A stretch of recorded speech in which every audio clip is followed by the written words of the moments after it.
안녕하세요. 유수연입니다. 자, 오늘은 2015년 하반기 준비 RC편을 한번 보도록 하겠습니다.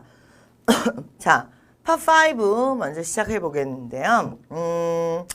파5 문제들 같은 경우에는 자, 지금 보시다시피 지금 이제 문법, 구조, 그리고 어휘 이렇게 나와볼 수 있는데 어휘만 딱 놓고 보면 사실은 40% 정도 돼요. 근데 어휘가 이렇게 복합성, 그러니까 문법이나 구조, 품사랑 같이 물려서 들어오는 게 50% 이상이기 때문에 실제로 얘는 따로 배우기보다는 세 개가 묶여서 들어가야 됩니다. 그러면 문제를 한번 풀어보도록 할 건데 일단 지금도 보시면 뭐라고 되어 있습니까? 이게 이제 구조 분석 관련법, 어휘 이 세 가지 파트를 동시에 진행하셔야 되는 게 파5의 가장 핵심이다. 이렇게 생각하시면 돼요. 자, 뭐 답이 바로 붙어서 나오고 있으니까 2015년 상반기에 출제했던 문제 중에 까다로웠던 문제입니다. 그럴 때 프로덕이 컨테인 지금 뭐 들어가고 있습니까? 자, 바로 구조로 들어가죠. 그러니까 해석이 아니라 자, 처음에 들어가면 1단계는 뭐부터 들어가는 겁니까? 모든 문제 풀이는 똑같습니다. 구조부터 들어가는 겁니다. 구조를 들어갔다가 자, 에이전트, that 이런 식으로 들어가는 거죠.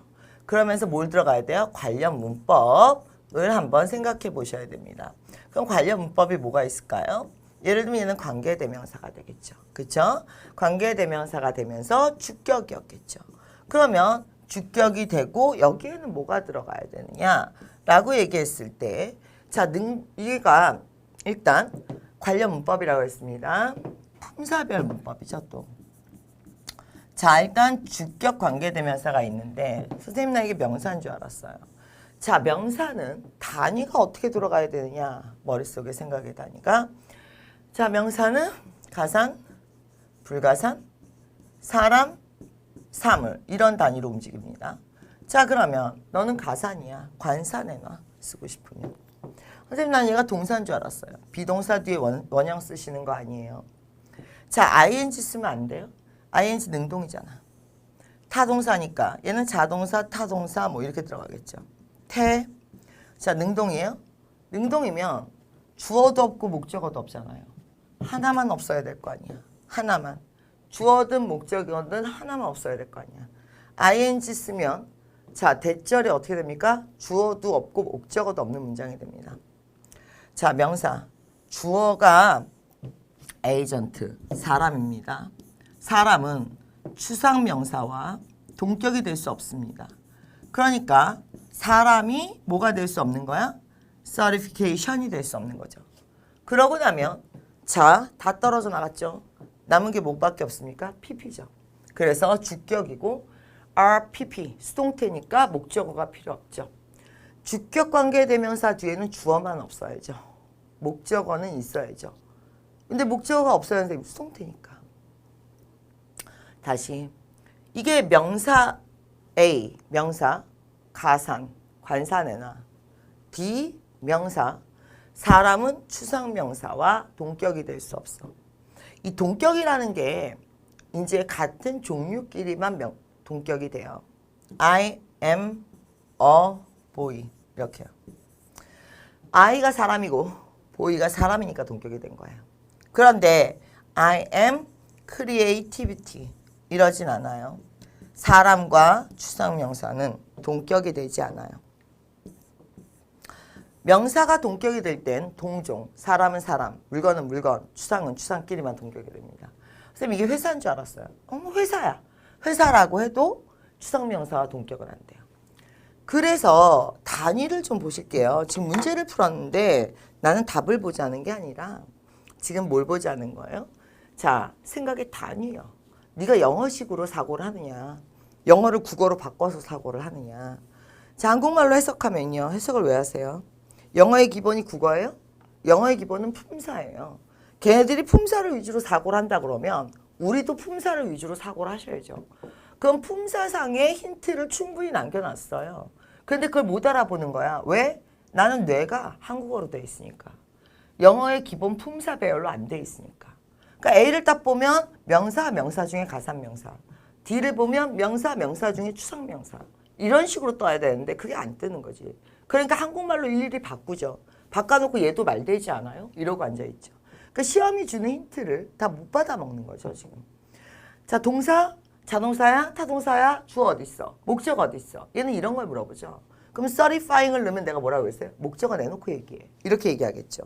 그런데 PP를 넣으면 목적어 없어도 돼. 목적어 없잖아요. 뒤에 as는 전치사잖아요. 전치사는 목적어가 아니잖아요. 사고가 이렇게 앉는 것이 상당히 중요합니다. 들어가서 토익식으로 사고가 되느냐 이런 게 중요한 거죠. 자, 지금 보시면 자, 여기까지 주어예요. 주어도 못 잡으시는 분들이 있어요. 주어 어떻게 잡는 거예요? 동사 앞에가 주어죠. 가끔 이런 분들이 있어요. 선생님 나는 이런 식으로 생각하는 게 싫어서 해석해서 풀면 안 돼요. 그러는데 해석해서 수능은 푸실 수 있어요. 해석해서 미국에서 오는 시험 못 보세요. 뭐 토익, 토플, GMAT, GRE, IELTS 이런 것들은 걔네식의 사고를 해주셔야 돼요. 주어, 동사 이런 거 영어에서 만들어 놓은 거예요. 우리가 만든 거 아니에요.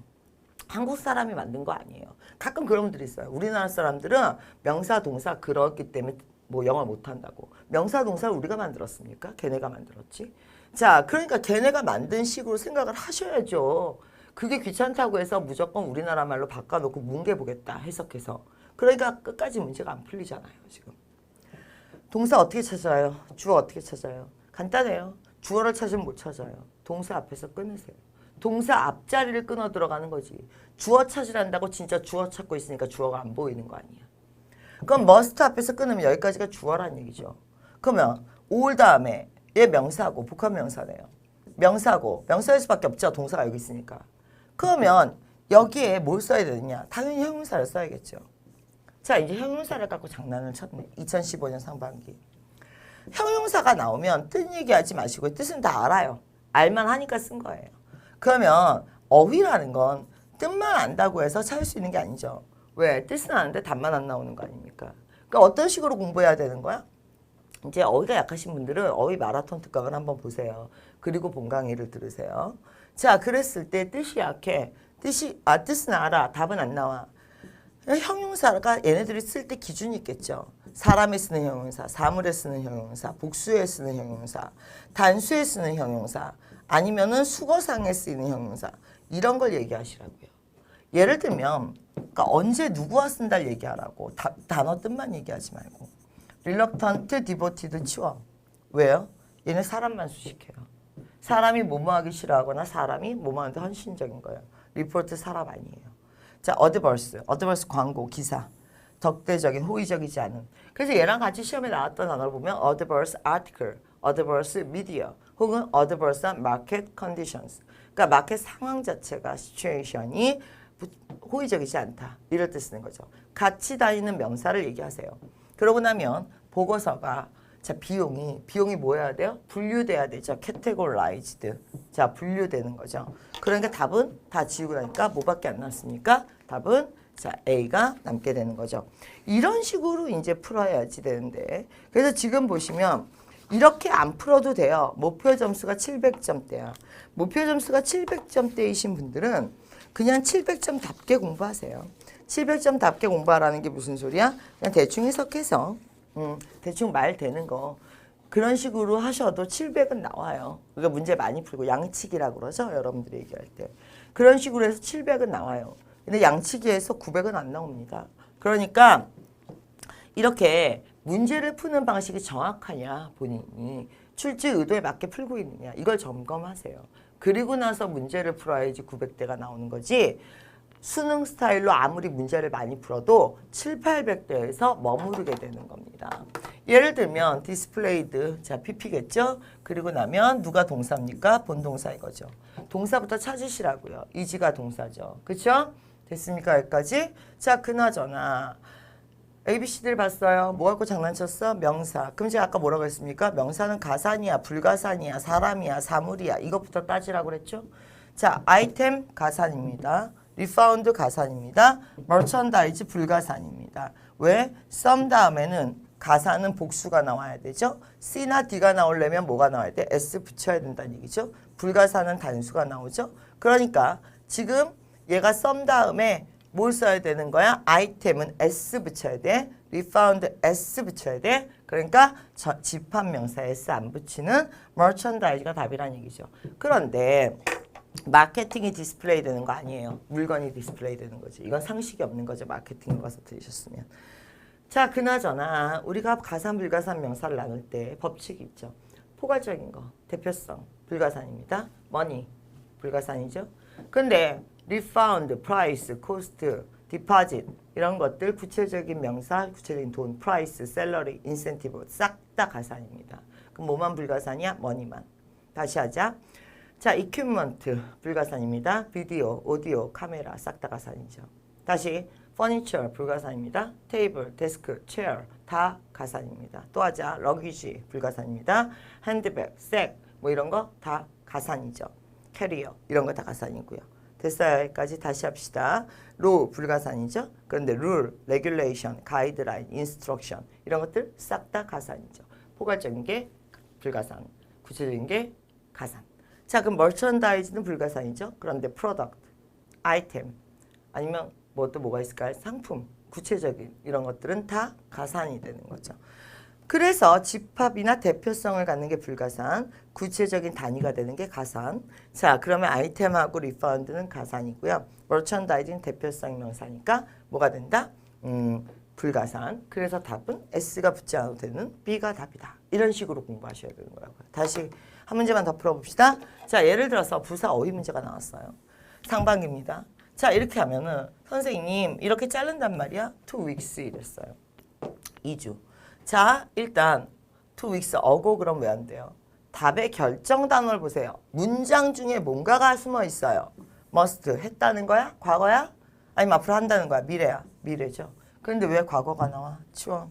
initially, previously, originally 이런 것들 once 이런 것들 다 과거 시제랑 쓰는 거죠. behind는 장소의 개념이고 그러니까 자 일찍 미리 이런 뜻의 답이 A가 되는 거죠. 한 문제만 더 풀어보도록 합시다. 자, to Boston 치우고 will be postponed 될 거예요. 몇 시까지? 7시까지. 근데 뭐뭐까지 그러면 자 뭐가 나와야 돼? 일단 품사 먼저 얘기해. 접속사야 전치사야. 자 전치사가 들어와야죠. 그래야 명사를 받지. 그렇죠? 근데 during 7시가 아니라 7 hours가 들어와야죠. 왜? 얘는 뭐뭐 동안이라고 해서 복수의 개념이 들어오는 거죠. 근데 얘는 뭐야? 7시 기준이죠. 그러니까 자 이렇게 딱딱 하나씩 지우라고. 그러고 나면 by하고 until이 남죠. 근데 by하고 until 중에 postpone 이게 특정 행위가 한 번 발생하는 거면 by죠. 언제까지. 근데 그게 아니라 상태가 지속이 되죠. 자, 연기된 상태가 지속이 되는 거죠. 그럼 이거는 그래서 arrive 도착하다. 도착하다 한 번만 도착하는 거죠. 그럼 by죠. 근데 연기되는 거예요. 연기가 된 건 이게 행위가 발생한 거예요? 발생하지 않은 상태가 지속된다는 거예요. 한번 봅시다. arrive는 by예요. 근데 자, 버스가 will not arrive 도착하지 않을 것이에요. 이건 행위가 발생한 게 아니잖아. 이건 until이 되는 거죠. 어떤 상태가 지속되니까 뭐가 답이 됩니까? until이죠.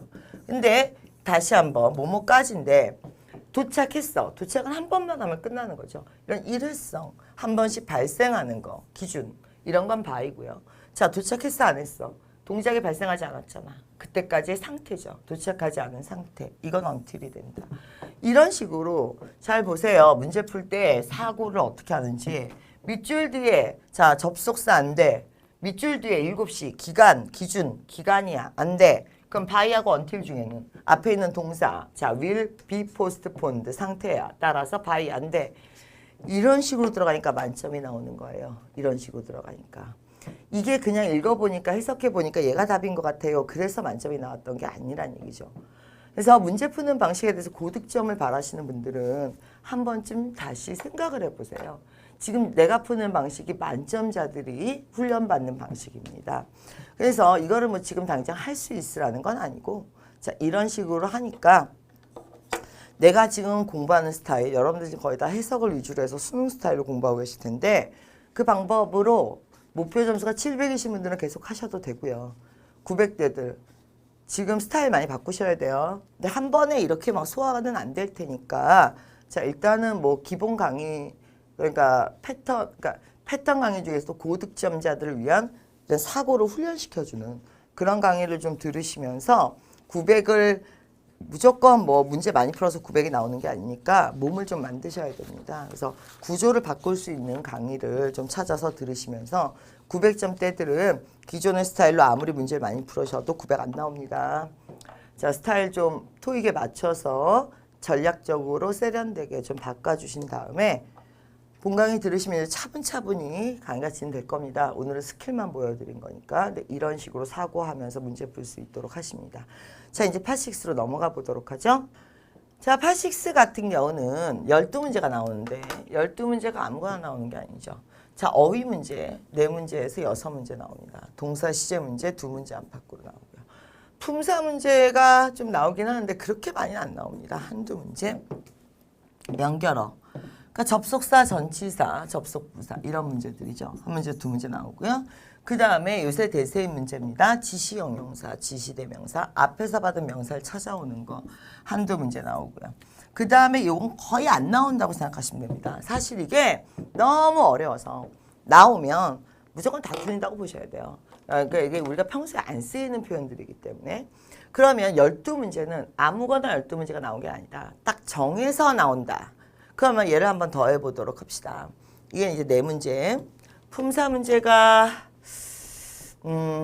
구조 품사라고 봐야겠죠. 구조가 한두 문제 나오고 품사가 3-4문제 나옵니다. 그러니까 얘도 한두 문제 말고 구조가 한두 문제, 품사가 3문제 정도 나오니까 4문제 정도 나온다고 생각하시면 됩니다. 자, 그럼 얘는 더 해보겠습니다. 자, 이렇게 하면 8문제, 10문제, 11, 12 이렇게 12개가 되겠죠. 자, 그래서 파6는 2006년도에 뉴토액이 나온 이래로 이 비중을 바꿔본 적이 없습니다. 어휘 넷, 동사 둘, 품사 넷, 그 다음에 접속사 전치사 하나, 그리고 대명사 하나. 자, 그래서 일단은 문제를 무조건 많이 풀지 말고 이 중에 난 뭐가 나오면 틀린다 이런 게 있을 겁니다. 그런 거를 분석을 하면서 오답률을 줄이는 게 목표지 문제 자체를 많이 푸는 게 목표가 아니잖아요. 근데 본인이 뭘 풀고 뭘 틀렸다는 것도 몰라. 그런 상태로 계속 반복이 돼. 무슨 고장난 기계가 문제 푸는 것도 아니고. 자, 그래서 문제를 한번 보도록 합시다. 지금 이렇게 문제들을 보시면요. 자, ABCD 보실게요. 무슨 문제입니까? 어휘 문제죠. 자, ABCD 보십시다. 이건 뭐야? 동사 문제죠. 자, 그 다음에 이게 관용적 표현 문제를 하나 여기다 넣었네요. 관용적 표현 문제 아닐 텐데. 그냥 어휘라고 합시다. 어휘. 자, 그러면 어휘가 2문제, 동사가 1문제인데. 어휘 2문제, 동사 1문제. 자, 얘를 한번 풀어보도록 하겠습니다. 지금부터. 자, 문제를 보시면 어휘 문제입니다. 전형적인. 그랬을 때 선생님 읽어보면요. Prospective customer 왜 안 돼요? 돼요? Initial client 돼요? 이 파6의 어휘 문제 특징이 뭡니까? ABCD 넣으면 다 말됩니다. 그래서 파6의 어휘 문제 가장 큰 특징은 어떻게 하지 않는다? 말이 되는 거 찾는 거 아니에요. 말은 다 됩니다. 그럼 어떻게 찾아야 돼요? 반드시 위에 2줄, 아래 2줄을 꼭 읽습니다. 그랬을 때 announce 여기에는 이제 소비자에 대한 얘기가 없으니까 내려볼게요. 스탠다드 프라이스 대신에 자 줍니다. 근데 자 여기서는 답을 결정한 부분이 안 보이니까 자 이 문제로 다시 보겠습니다. 아까 그 문제예요. 자 4개가 다 맞는다고요. 4개가 다 맞으니까 어떻게 해야 된다고? 이거 넣고 선생님 프로스펙티브 클라이언츠도 답이 되잖아요. 맞다고. 프로스펙티브 클라이언츠 있다고. 이렇게 잘 못 찾는다고. 토익의 어휘 문제 특징. 파6의 어휘 문제 특징은 A, B, C, D 하나씩 넣고 해석하지 않는다. 그럼 반드시 어떻게 됩니까? 답의 근거를 갖고 온다. 자, 위에 답의 근거가 없어요. 없어요. 계속 내려가. 자, 로열 페이트론을 위해서 이렇게 답의 근거가 나옵니다. 그럼 로열 페이트론이란 건 한번 자, 이게 로열 페이트론에서 답의 근거를 갖고 옵니다. 로열이 뭐야? 단골이지. 단골이 무슨 클라이언트야? 오고 또 오고 또 오는 걸 단골이라고 그러죠. 이렇게 파6의 어휘 문제는 A, B, C, D 하나씩 놓고 해석하는 것이 아니라 자, 위아래에서 객관적 근거. 너 때문에 답이 뭐야? 이걸 찾는 게 파6의 어휘. 매달 몇 문제? 4문제. 이렇게 푸셔야 됩니다. 근데 이렇게 풀어야 되는 걸 맨날 선생님 A도 말은 되잖아요. B도 말은 되잖아요. 이러고 있으면 이제 짜증나는 거죠. 동사도 마찬가지입니다. 자, 동사 문제도 그냥 이걸 보면서 선생님 이게 our step이 accommodated 했다. 너를 accommodate 했다. 그래도 되지 않아요? 다 맞아요. 다 맞으니까 자, 얘네는 어떻게 푼다? 이것만 보고 푸는 게 아니라 ABCD를 자, 위에 두 줄 아래 두 줄 읽겠습니다. Looking forward to seeing you again. 다시 만나기를 고대한다 그랬습니다. 그랬다는 건 네가 이미 왔다는 겁니까? 앞으로 올 거란 얘기입니까? 앞으로 올 거란 얘기죠. 이해되셨습니까? 위아래를 보면서 자, 곧 오세요 그랬으니까 답의 근거 갖고 오라고 이렇게. 곧 오세요. 그나저나 자, 네가 누군데? 대명사. 너가 누군데?